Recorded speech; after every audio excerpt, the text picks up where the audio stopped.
servant's heart. Welcome to the podcast. Inspiration, motivation takes.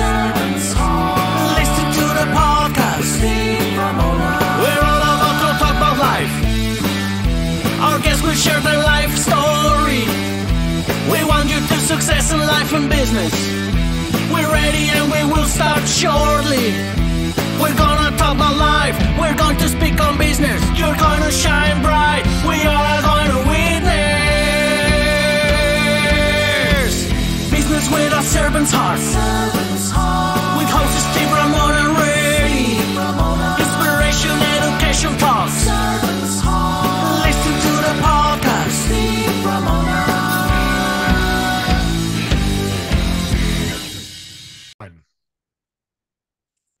Welcome, everyone, to Doing Business with a Servant's Heart podcast. I'm your host, Steve Ramona. I am so thrilled to have you join us today. We dig this podcast to explore the idea of doing business and living life with a purpose. When we approach our work and our lives with a servant's heart, we know you can truly make a difference. We've had many stories about that. We also design or dedicate this podcast to motivate, inspire, and educate you to make an impact in your world. So grab those emotions and share it with the world.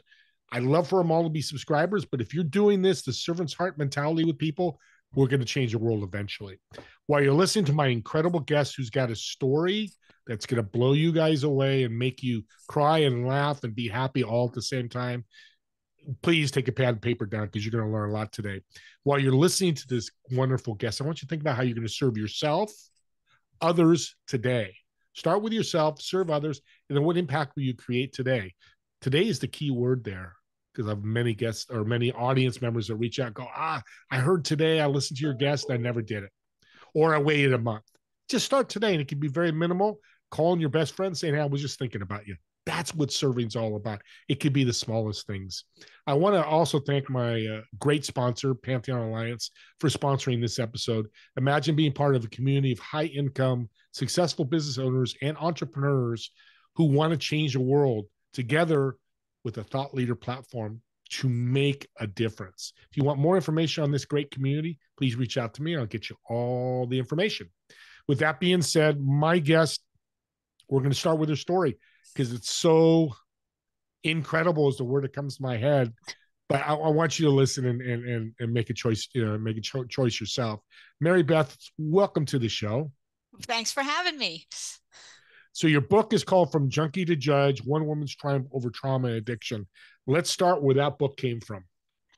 Well, so I had a very early addiction history, a substance use disorder, as we call it today. And I started using drugs at 12, and I was shooting meth by 17 and in full bore addiction in high school. Didn't get sober till 32. And then I went to law school when I was sober, and at 20 years sober, appointed a federal judge. So that was just sort of a natural reflection time, that appointment. Like, how the heck did I go from shooting meth for many, many years to becoming a federal judge? And then I started thinking, could that story be of use? Is this story, do I have anything sort of different to say from the other memoirs that are out there? Is there anything that I can add to the conversation?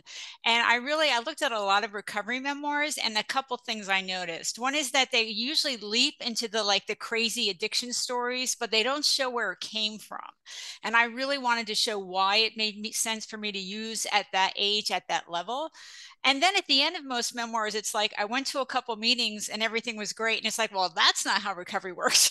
So yeah. In my memoir, 30% of my book is my first 3 years of recovery. I wanted to show an example of doing an individual plan, which is how I tackled it, but also sort of the strategies and techniques I used, and also the interplay of trauma recovery, mental health recovery, and substance recovery, because it's very common for people that are getting over an addiction to also have other mental health issues they need to address at the same time. So those are sort of all the reasons that I started working on the book. I've never heard those three. That's interesting how you just didn't pick one. You had to do all three to get your full recovery. That's a great tip for everybody out there that knows somebody addicted or is, has addiction themselves. I heard a phrase yesterday. Go ahead. Now, I was just going to say, yeah, today we call it dual diagnosis or co-occurring disorder, right? Where people have, because substance use disorder is a mental health condition. I mean, it's in the DSM, that's how it's categorized. But 55 to 75% of the people that get sober also have another mental health condition to deal with at the same time. You know, I've not dealt with this, and people out there listening that have not dealt with this, please learn from this, because I always learn, Mary Beth, from wonderful people like you, how I can deal with it when I see it. You know, I'm not a therapist, but we're going to run into this. So I really appreciate you. I heard a phrase yesterday, hope dealer. Hope dealer. That's That's what interesting. you are. I saw your book. I read some part of your books. You're a hope dealer. Why is hope so important for you? Well, I mean, you're right. One of the goals was to give people hope, not just the person struggling, but also their friends and family, because people hear so many pessimistic stories about addiction that people never recover, or 5% recover, or 10% recover. That data is not true, by the way. In their lifetime, 75% of the people who at one point had a substance use disorder will recover. But also, I did really want to stand up as an example for that, as, you know, sort of be an example of someone who had done it successfully, just for that reassurance. But also, now that I'm retired as a federal judge, it allows me to be a leader in the field, or to try to add value, to contribute, to be of service. I can do it in a new way, because I don't have to worry about professional ramifications or anything like that. And so it's allowed me to really start using my retirement years. Although my husband says I need to look retirement up in the dictionary because I don't know what it means, but it allows me to be of service in a new way. And so I do a lot of speaking. I've written like opinion pieces for the Wall Street Journal and others in addition to the book. And so my goal is to try to reduce stigma, to try to offer hope, and to try to show an example of a successful recovery. I did just have 30 years in January, and so I sort of use that as well. Congratulations. It's every time I hear you speak about this, it just gives me so much hope for other people, because I didn't 75%, that's a big number compared to 5%. Yes. You know, you do that in a company, your company's growing pretty fast. And I hate to relate it to that, but kind of how I look at it. So I want you to talk about, because you took a huge jump, you know, from addicted to a federal judge. Most people don't need to take that big jump from addiction. Talk about that. Yeah. So I mean, first of all, the judge thing, that wasn't like a leap. I was appointed a federal judge at 20 years sober. Okay. So even getting there was incremental. When I got sober, I didn't think one day I'll be a judge.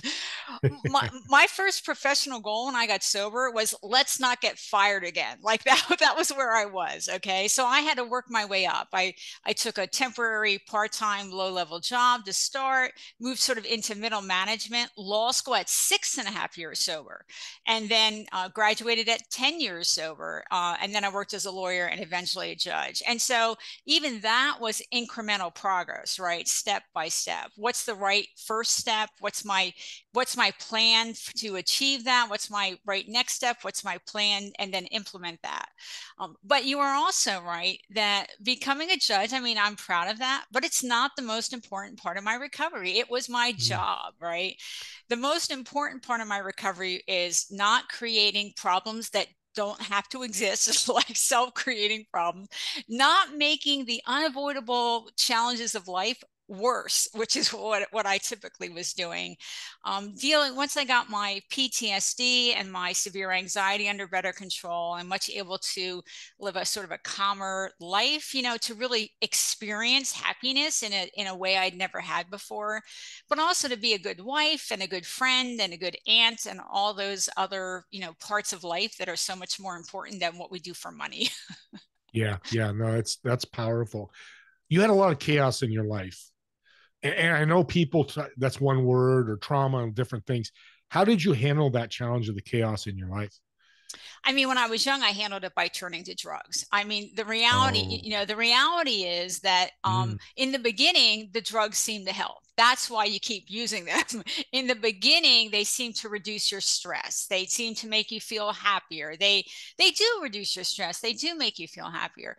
But if you develop a substance use disorder, if you develop an addiction, now you've got an additional problem on top of the problems that you already had, and it can be a really challenge to stop.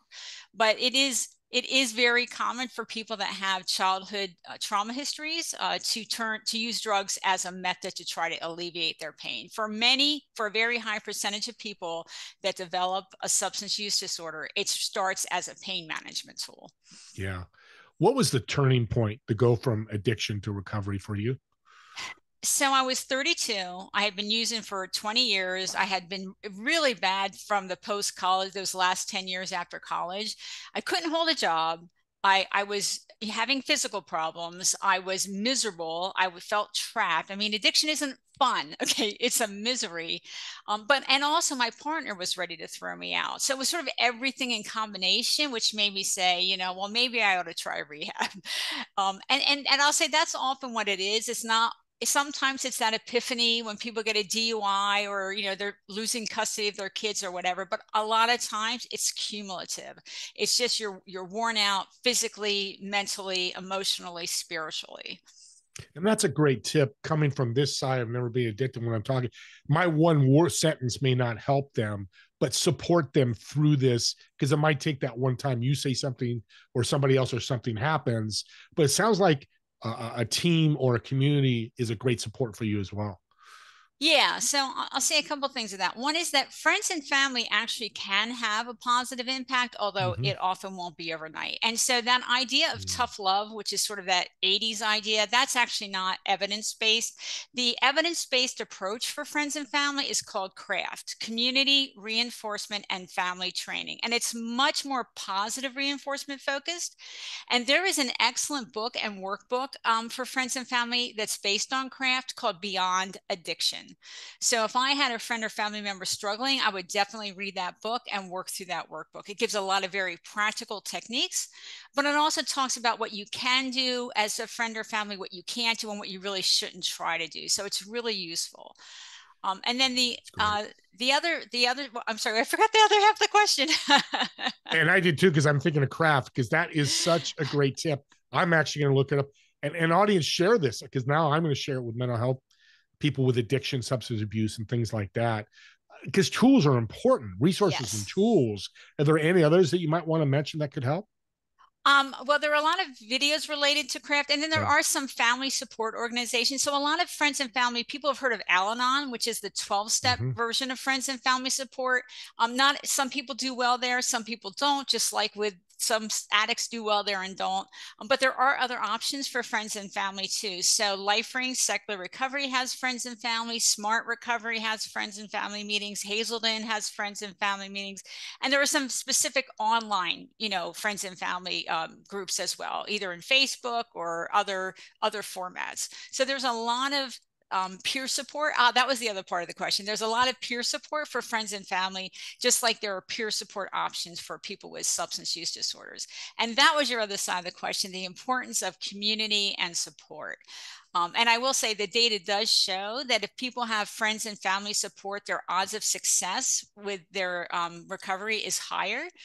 But also many people do benefit. Many people, when they go into recovery, they do benefit from peer support. It can be a really emotionally relieving place to be in a group of people who have had your challenges and yet they've been successful in their recovery, or they're sort of moving forward, they're ahead of you in recovery. And that can be a reassurance that recovery is an option. For me, it was helpful to see success, to really think, well, then maybe I can do it too. That's important. But also it can give you a community of sober people to hang around with. And it can really be good for learning new strategies and new techniques that might be useful for you in your own recovery.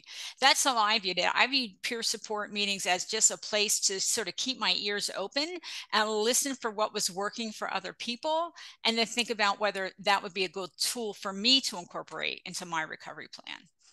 Man, you're like an oil well. Your servant heart just keeps running out of you. So why are you so passionate to support people on both sides of this? The people with addiction, the people that are trying to help people with addiction.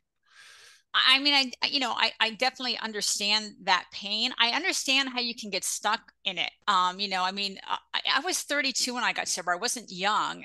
It took me a long time. And for some people, it's even longer. So I know what that trapped, miserable feeling is like. And I really would like to help people move out. The other thing I'm really adamant about trying to make sure people understand is the multiple pathways to recovery, because sometimes people are told there's only one way and it might not be the right fit. Sometimes people are told that 12 steps is the only way for support, and that's, Alcoholics Anonymous and Narcotics Anonymous and all the anonymouses are 12-step groups. And 12 steps is a good fit for many, but it's also not the right fit for many others. And so part of what I'm going to do is share that information. There are other peer support options. There's LifeRings Secular Recovery I'm on the board for, SheRecovers Foundation. There's Women for Sobriety. There's Smart Recovery. There's Recovery Dharma, and there are others. And I don't even care if people pick the groups I'm on the board for. I just want them to know of their choices so they can do the research and see which group looks like the right fit. Because if they go to the group they're more comfortable with, they're going to have a better chance of success. I love your heart. I mean, you're not just talking about writing books, which are so important, but you just mentioned a couple of boards that you're on. You're actually taking action. Talk about the action. Yeah, I mean, so it's an opportunity for me to sort of give back in a variety of ways. So I'm on the board for SheRecovers Foundation, which is for not just for substance recovery, but SheRecovers is also for mental health recovery, trauma, other behavioral disorders like eating or food, overwork. It's everything together, because most people that get sober have one or more other area to work on. And then I'm on the board for LifeRings Secular Recovery. LifeRing is definitely more of a working board. Like, we actually do a lot of the hands-on work ourselves. And so that's a good experience. I'm on the Advisory Council for Higher Calling Foundation. They help people get back to work when they're sober, help them rebuild themselves professionally.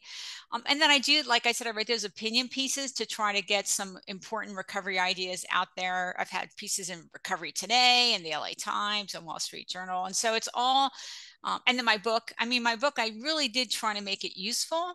And I even have like a guidelines section at the end. So I really try to think about, where can I best spend my time? I mean, there are many different things we all could do, volunteer. And even in recovery, there are so many different organizations, so many different niches that people are in. And so I try to think, where do I think I could add the most value? Where would I feel like I was doing work I enjoy, but also being of service? And so that's sort of the combination I ended up with, is my board work, my speaking work, my writing work.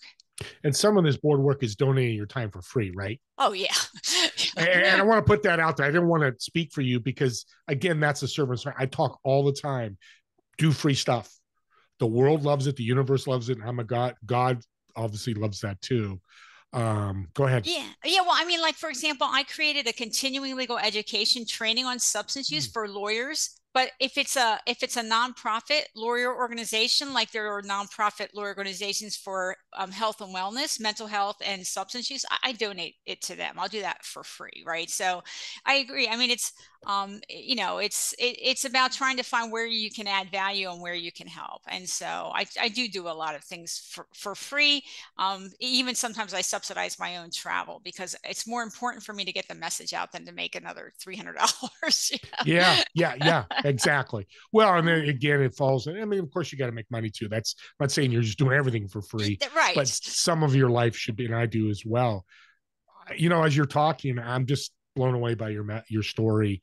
And I look at you now. When you look at the mirror today, when you woke up this morning and looked at that mirror, how different you are than you were at 17, 18, 19, 20?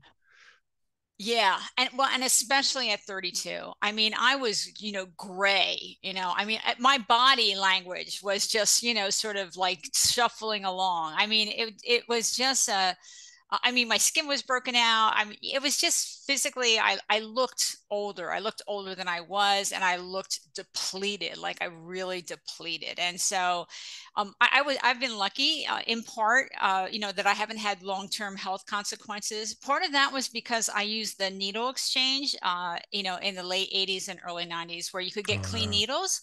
So when I got sober, I didn't have HIV, I didn't have Hep C, I didn't have any of the bloodborne diseases. And that was beneficial to me, not to have those additional challenges to work on. And also, being able to be at work. I mean, I've been able to take care of myself, physically and emotionally. I mean, I spent a lot of time in therapy, and that's been a big part of it. I did therapy with a therapist with trauma expertise, and I was in therapy for many, many years.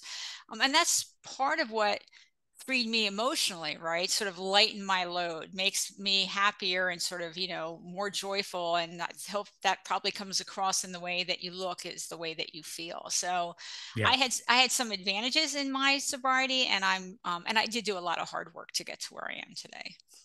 And I'm going to say this publicly. I've had therapy. I love therapy. To me, it's like, a good workout, but it's for your brain. I'm glad you mentioned that, because a number of people, maybe you run into this, get fearful when they hear therapy. A great therapist is a godsend, right? That's right. And when I say it took me, my substance use disorder, I got that under control within, let's say, 2.5 years. I never really felt at risk after that, but my trauma recovery took longer. But it wasn't, it wasn't like a light bulb. It was, better. But it was more complicated, and it came first. And so it did take me longer to get to a point I consider myself mostly recovered. Today I say 92 to 95%, depending on the day. But that was a longer process for me. And that's true for many of us, that the mental health side, the trauma recovery side, is a longer process than the substance side. Yeah. I did want to mention tough love. Those two words just don't get together for me. I don't know why. I can't see that, because I played football and that's tough, but and we won't get into that, but it's interesting. I want you to talk about a little bit more, because I hear people go, I'm going to go cold turkey. I'm going to stop drinking today. And a lot of, I don't know, the numbers go back. Talk about you're taking step by step. Yeah, so I'll say a couple things. One is that I, like most people that go into recovery, I wasn't perfectly abstinent from day one. So I used 3 times in my first 5 months, and then I got 30 years so far, right? And so, so one thing to know is that perfect abstinence from day one, it happens, but it's not likely. The other side of that, though, is for some drugs, for some severities, you shouldn't stop cold turkey. Like if you have a severe alcohol use disorder, you can die from withdrawal. People have seizures and other problems. And so if you're in the more mild to moderate, you probably can stop. But if you have any concerns, talk to your doctor. Some people need what's medication managed medically supervised withdrawal. Yeah. That can be, and that's benzodiazepines. Also, those you can die from in withdrawal. Opiates, you don't tend to die from withdrawal, but opiates have such severe physical withdrawal symptoms that sometimes people need medically supervised withdrawal so that they are able to manage the cravings and get through that withdrawal period. So there are a lot of reasons that not everybody can just sort of stop. The other side of it, though, is that 20% of people that qualify as having a substance use disorder, they actually do stop on their own. So and maintain sobriety. So it part of it, what you need for treatment partly depends on where you are on the severity scale. So substance use disorder, like all mental health conditions, you can have a mild, moderate, or severe version, just like you can have mild, moderate, or severe anxiety, right? And so not everybody needs to go inpatient treatment. That would often be people on the more severe end. Not everybody chooses to do peer support. A lot of people do. Most people find it beneficial, but not everyone. But also the reality is that in America, not everybody has access to treatment, right? So sometimes in these drug policy discussions, I feel like there's an assumption that everybody who wants to get treatment can get it, and it's just not true. We don't have in the US a robust system of readily accessible, affordable treatment. And so a lot of people, they can't afford to do anything except go to peer support groups because they don't have insurance and they don't have any money. And so part of developing the recovery plan has to look at those kind of factors. Do you need inpatient treatment, or is outpatient treatment good enough? Or will you work with a therapist with expertise in addiction, or just do peer support because that's all you have access to? So it's important to do sort of have a plan about what the options are, what you really need, and what you can get access to. And what I'm hearing is don't go to Google and DIY this. Yeah, and I'm kind of half kidding. I could see people going, okay, I have a meth addiction. Let me see. This is where you need to get a doctor, specialist, whatever title you get, right? If you can. I mean, but again, not everybody has access. But there are more doctors and therapists today that have specialized. They have training in substance use disorder, but there aren't anywhere near enough. There are just more than there used to be. But a lot of therapists might have addiction, even if they don't have training. They might have had prior clients. There are materials online that can be really useful, like the Substance Abuse and Mental Health Administration, SAMHSA, for the federal government, has a lot of resources. It has a list of many peer support groups. It has, if you put your zip code in, it'll give you a list of treatment facilities in your area. They're not vetted, but at least it's a list to start from. Yeah. But another thing that SAMHSA has is explanation of what is evidence-based treatment, what that looks like. And it can be really hard for the individual or their families to be able to evaluate a treatment program. Is this actually a good program or not a good program? If you go through the SAMHSA evidence-based treatment explanation, it can help you generate questions to ask those treatment providers that you're looking at. If you know what good treatment looks like, then you can ask about it when you're sort of interviewing the facilities. And so there are some good websites that have good information. Well, we've come to the end here, and it flew by. I knew it would, just reading your bio and just a little bit about you. You're just a blessing. I want to thank you so much for your servant's heart. And I support you in a million ways I can to help you do that. I've got a quick, fun question to end this show with. This is a serious show, important show, but let's end with this question. So you've got a reservation at a restaurant. There's a tabletop of 4. You, of course, can occupy one of the chairs. In the other 3 chairs, dead or alive, who would you invite? Why would you invite them, and what food would you order? Oh, gosh. Well, I would definitely invite my husband just because I want him to be anywhere interesting that I'm going. Let's see. I think I would like to talk to maybe Susan B. Anthony or one of the early suffragists. I think that would be an interesting person to have there. Perhaps I was an early American history major. It would be interesting to talk with somebody like John Adams or Thomas Jefferson, I guess. And then what food? That's always a challenge. I'm really into hand-pulled noodles right now, and so it'd probably be some version of hand-pulled noodles. Let's do some hand-pulled noodles. Nobody said that before. So you're the first hand-pulled noodles. I love it. I love it so much. Again, I'm so blessed to have you on my show. I'm so happy you're recovery. I know it's every day. It's always going to be recovery for you, but you've supported so many people just on this show, and keep doing what you're doing. How can people support you, reach out to you, and contact you? So my book, and again, it's From Junkie to Judge, One Woman's Triumph Over Trauma and Addiction, is on Amazon and all the usual sites, and your bookstore has it or can get it. A lot of information is on my website, which is junkie2judge.com, including the opinion pieces I wrote are mostly there, and some other information. But people can message me through my website. So I answer every message. If they have questions or opportunities where they want me to speak, feel free to message me. And then I am on X, Twitter. I'm at Mary Beth O _. And I will emphasize, I don't argue with people on Twitter. I don't have that kind of time. Okay. But I do provide information. I provide new studies that come out about addiction or substance use. I provide articles, and I provide my recovery thoughts, also about mental health and trauma. So if anyone's interested in those topics, they can follow me there. And I do follow you. And audience, there's some tips that you've given, I've given to other people.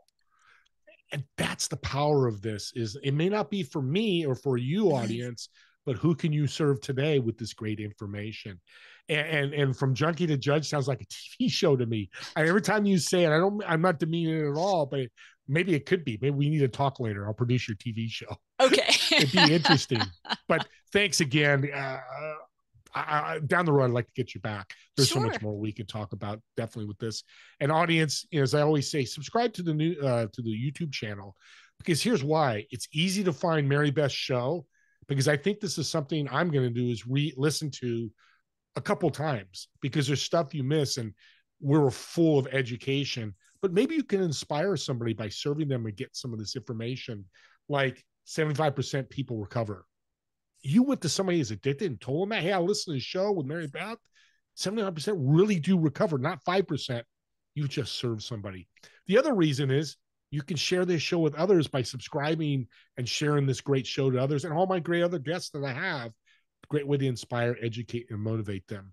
And as always, Me and Mary Beth, thank you so much for watching or listening to this podcast. We look forward to seeing you on the next episode of Doing Business with a Servant's Heart. Have a great day, everyone.